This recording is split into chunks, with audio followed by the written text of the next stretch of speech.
Bu, aku akan meniup dengan lembut di tempat jarumnya agar paman tidak merasakan sakit lagi. Di dunia putri kecil, meniup luka akan membantu menghilangkan rasa sakit. Apapun masalahnya, tiupan lembut akan menyembuhkannya secara instan. Tentu, kamu harus melakukan itu agar dia bisa bangun lebih cepat. Putri Bramasta meletakkan putri kecil di samping Dirga dengan hati-hati agar tidak terbentur jarum infus. Putri kecil membungkuk dan meniup dengan lembut tangan Dirga di tempat jarum itu berada. Setelah itu dia menatap pamannya dengan penuh harap. Putri kecil, Dirga membuka matanya dan tersenyum lemah padanya. Sayang, aku lemah sekarang jadi aku tidak bisa menggendongmu hari ini. Aku akan menggendongmu di lain hari, oke? Putri kecil bertanya dengan lembut. Paman, apakah masih sakit? Dirga menggelengkan kepalanya. Sejak kamu meniupnya, paman tidak merasakan sakit lagi. Dirga sudah terbangun selama botol infus kedua, tetapi dia gelisah. Dia tidak tahu apakah dia harus memberitahu Putri Bramasta tentang ayah mereka atau tidak, jadi dia pura-pura tidur.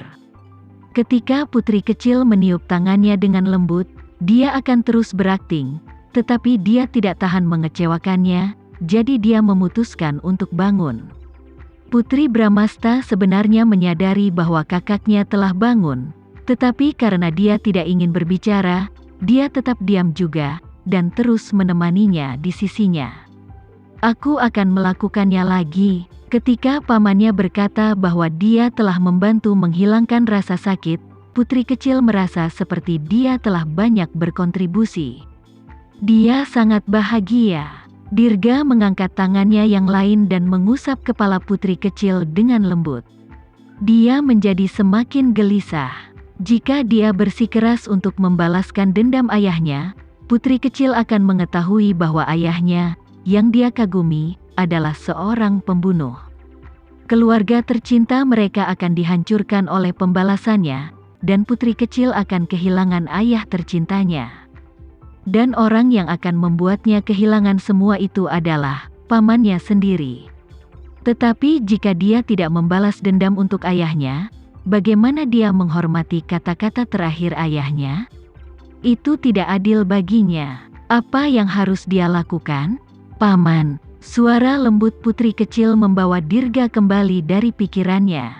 Dia melihat dia mengedipkan matanya yang besar, menatapnya dengan saksama. Dirga memaksakan senyum. Ya sayang, jika kamu terluka, aku bisa membantumu. Putri kecil bergerak ke arahnya dan meniup tangannya. Kemudian dia mengangkat kepalanya dan bertanya dengan lembut, Paman, apakah masih sakit? Karena kamu membantu menghilangkan rasa sakit, itu bukan rasa sakit lagi. Dirga mengatupkan bibirnya dan tersenyum lembut.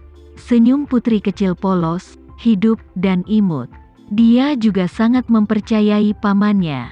Tapi pikiran pamannya adalah tentang bagaimana membunuh ayahnya. Dirga tidak bisa membayangkan bagaimana jadinya dia jika dia kehilangan ayahnya. Baiklah kalau tidak sakit lagi. Aku akan tinggal di sini untuk menghiburmu. Ibu, kamu bisa pergi dan melihat apa ayah sudah kembali. Melihat putri kecil begitu perhatian dan patuh membuat Putri Bramasta merasa senang. Aku akan tinggal di sini bersama paman sekarang. Nanti ketika ayah kembali, aku akan menemaninya. Meskipun dia mencintai pamannya, ayahnya tetap menjadi prioritas di hatinya. Oke. Aku akan memberitahu ayah. Perlakukan pamanmu dengan baik, oke? Putri Bramasta melirik kembali ke Dirga. Aku akan pergi dulu. Telepon aku kapanpun kamu siap bicara. Putri kecil, bisakah kamu memberitahuku apa yang terjadi di taman kanak-kanakmu hari ini? Dirga bertanya pada gadis kecil itu, mengabaikan Putri Bramasta karena dia takut dia akan menceritakan semuanya secara tidak sengaja. Putri Bramasta mengerti apa yang dia inginkan, jadi dia pergi, meninggalkan paman dan keponakannya sendiri. Putri kecil dilaporkan dengan serius, anak-anak di taman kanak-kanak tidak bagus dan jelek. Aku tidak suka mereka, jadi aku tidak bermain dengan mereka. Apa, kamu tidak mau bermain dengan mereka hanya karena mereka jelek? Dirga bertanya dengan ekspresi berlebihan. Putri kecil mengangguk patuh, "Mahem. Aku tidak suka orang jelek. Kamu gadis yang suka bermain?" Dirga tertawa sambil mencubit pipinya. "Kamu pasti sudah belajar menilai penampilan orang lain dari bibi kecilmu.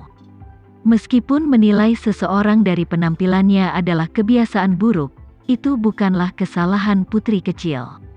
Setiap orang di keluarga mereka sangat tampan, jadi wajar baginya untuk memiliki standar yang tinggi." "Paman, sakit." Putri kecil menamparkan tangan pamannya dan cemberut. Pamannya tidak bersikap baik. Dia mencubitnya begitu keras hingga terasa sakit. Dirga kemudian menyentuh wajahnya dengan lembut. "Lalu yang mana pria yang menurutmu tampan?" Tanpa ragu-ragu putri kecil menjawab, "Ayahku dan kakakku David adalah orang paling tampan di dunia." Dia bahkan menekankan yang paling tampan, jadi dia cukup jelas. Dirga merasa sakit hati karena dia tidak ada dalam daftarnya. "Putri kecil, apakah paman tidak tampan? Ayah dan kak David adalah yang paling tampan. Paman berada di urutan kedua." Dirga merasa malu. Dia seharusnya tidak bertanya karena dia tahu bahwa putri kecil sudah memiliki dua pria penting di hatinya. Satu adalah ayahnya, dan satu lagi adalah kakaknya David. Daftar ini pasti diberi peringkat berdasarkan kepentingannya dalam hidupnya. Ayahnya dan kakaknya David adalah orang yang lebih penting di hatinya, jadi tentu saja mereka berada di urutan pertama dalam daftar. Memikirkan kakaknya David, Dirga merasa sangat tidak enak untuknya. Anak laki-laki yang baik, yang selalu mengutamakannya. Putri kecil mungkin masih percaya bahwa kakaknya David akan datang untuknya saat dia besar nanti. Dia sudah kehilangan salah satu orang terpenting di hatinya. Jika dia harus kehilangan ayahnya juga. Memikirkan hal itu, Dirga menarik napas tajam. Dia tidak bisa membayangkan bagaimana putri kecil jika dia kehilangan ayahnya. Dia tidak ingin melihatnya menangis karena dia sangat suka melihat senyumnya. Dia juga berharap putri kecil masih memanggilnya paman di masa depan, dan tidak melihatnya sebagai pembunuh ayahnya. Dirga duduk, lalu dia menggendong putri kecil dan bertanya dengan lembut, "Sayang, suatu hari, jika ayah pergi ke tempat yang sangat jauh, apakah kamu akan merindukannya?" "Tentu saja aku akan merindukannya. Aku tidak ingin dia pergi ke tempat yang sangat jauh. Aku ingin dia berada di sisiku selamanya."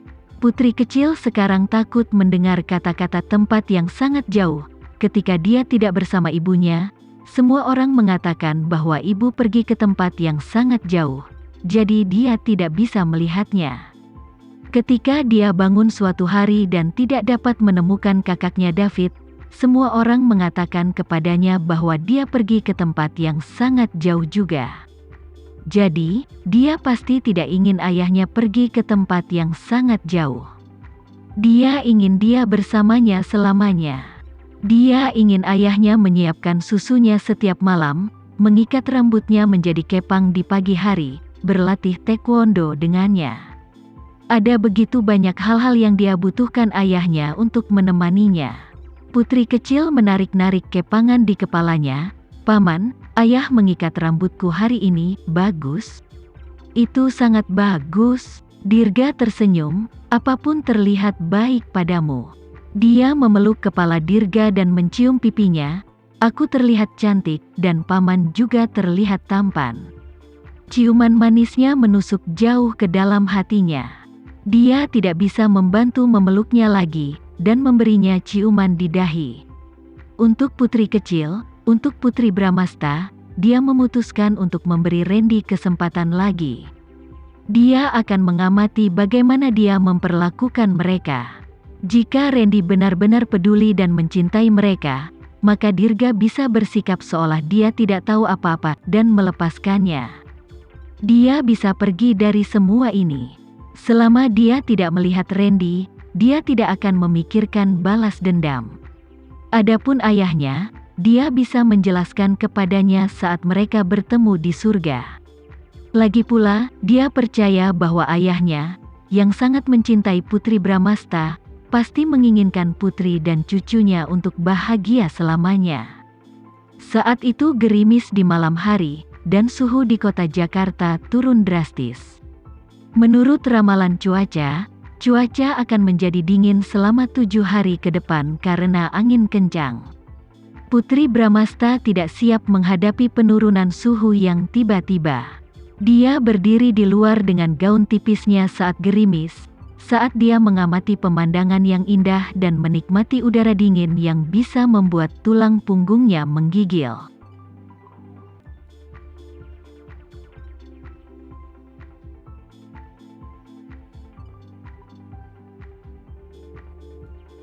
Sekian dulu ya video kali ini, kita lanjutkan lagi videonya di lain waktu. Oh iya, bagaimana menurut kalian? Semoga bisa sedikit menghibur kalian semua. Untuk teman-teman yang baru nonton, jangan lupa subscribe ya, hehehe.